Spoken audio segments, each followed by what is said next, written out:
Olá pessoal, sou Franca Taídes do canal Historiando a Verdade.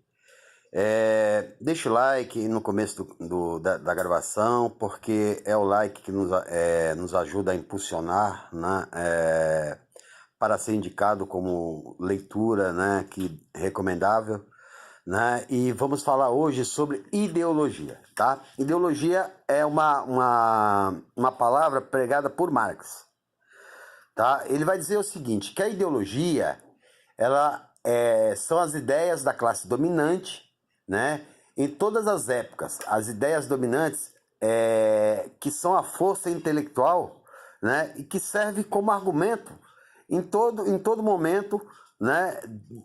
Histórico. Tá? Então é a elite que coloca a ideologia dominante, né? Por exemplo, né, que a crítica ao comunismo, né, parte da classe dominante, né? O liberalismo econômico é parte da classe dominante. Quem teria que defender o liberalismo econômico? O rico, né? Eu sou comunista, por quê? Porque eu sou pobre, né? Se eu sou pobre, eu tenho que me entender como um cara de esquerda, tá? Essa ideologia ela vem sendo trabalhada, por exemplo, nesse governo, né, que entrou agora, né, com essa perseguição chamada de doutrinação. Tá? O que seria doutrinação? Eles chamam, por exemplo, o professor Paulo Freire de doutrinador marxista. Não é? E aliás, Paulo Freire ele era marxista, não é? Mas ele prega o quê? Né? Ele é da escola de John Dewey. John Dewey é um norte-americano que prega pela primeira vez que a educação tem que ensinar a aprender e fazer. Você tem que aprender o conteúdo e saber o que fazer com ele, né? E que mais tarde, né, o acordo de John Chen vai dizer, olha, a educação tem que ensinar a aprender, fazer, ser humano e conviver em sociedade, tá? E Paulo Freire prega a educação como prática emancipadora. O que é prática emancipadora? Né? É um ser humano que é reflexivo, ele é crítico e ele exige a sua cidadania, tá? Pelo empoderamento intelectual da reflexão. Tá? Então, o que Paulo Freire pega é uma educação que emancipa as pessoas, que não baixa a cabeça e diga sim senhor ou não senhor para todo mundo. É uma pessoa que questiona o Estado, a sociedade, que questiona políticos, né? E a gente encontra lapsos de erros, né? Por exemplo, o presidente Jair Bolsonaro dizendo que não tem que se aprender política na escola. Mas todo ato humano é político. A criança, ao nascer, ela já é política. Quando ela chora, ela está fazendo política. Por quê? É a única forma que ela tem de fazer contato com o ser humano, né? Com o pai ou com a mãe. Quando ela fez cocô, ela chora, porque está cagada. Quando ela faz xixi, ela chora porque está mijada. Quando ela está com fome, ela chora. Quando ela está com dor, ela chora. Isso é político. E durante o amadurecimento do cérebro, como diz Piaget, como diz Vygotsky, da interação social, o ser humano vai começando a ficar mais, né, complexo. O ser humano é complexo, como diz Edgar Morin. Não é? E dentro dessa complexitude, né, o ser humano tem que ter o quê? A criticidade do mundo que vive. Não é?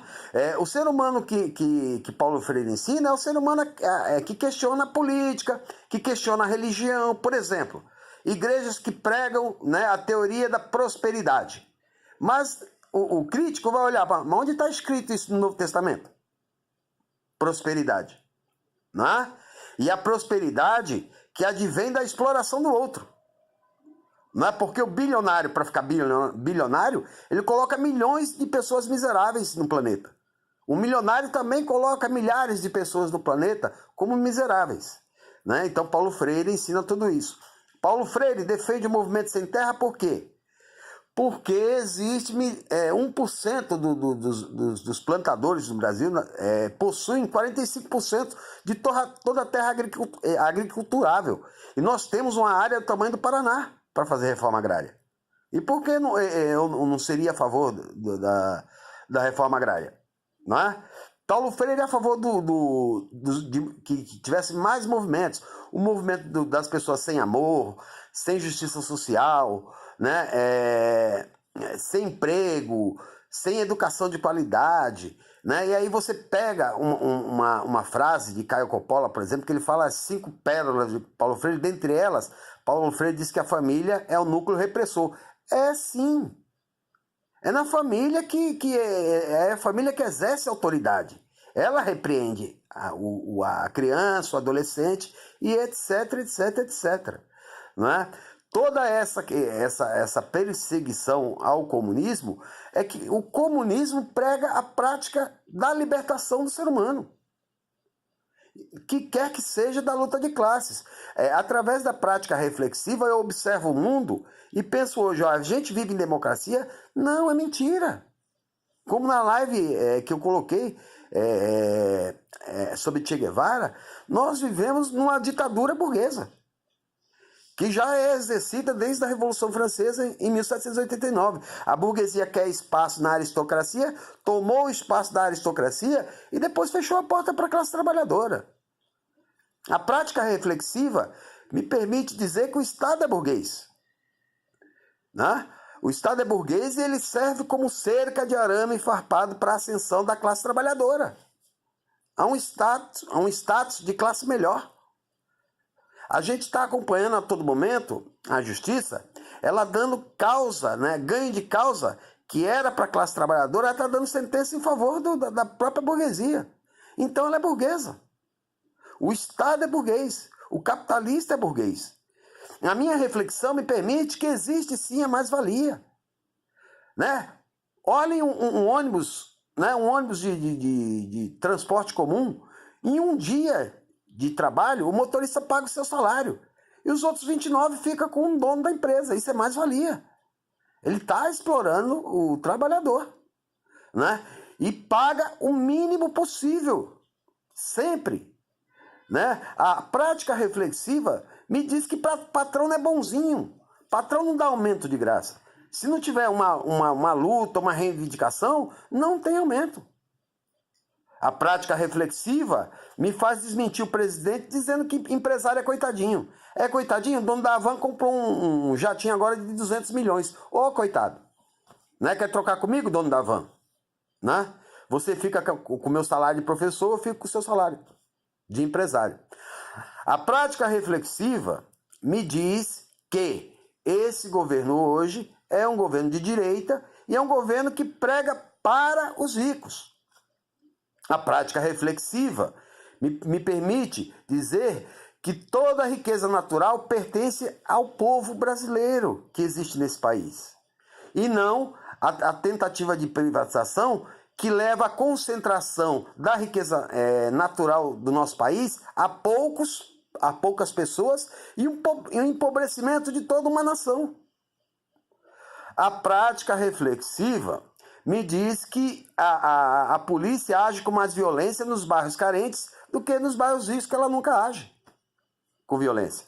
E ela é paga, né, na maioria, com o imposto do consumo, que a prática reflexiva me diz que o imposto de consumo é a base da arrecadação do Estado. A prática reflexiva me diz que o Paulo Guedes quer hoje economizar R$1 trilhão para pagar juros para banqueiro. Que são 10 banqueiros que pagam os dividendos, né, que não são tributáveis. A prática reflexiva também me diz que imposto sobre herança no Brasil não existe. Imposto sobre grande fortuna não existe. Então a base de todos os impostos é da classe trabalhadora.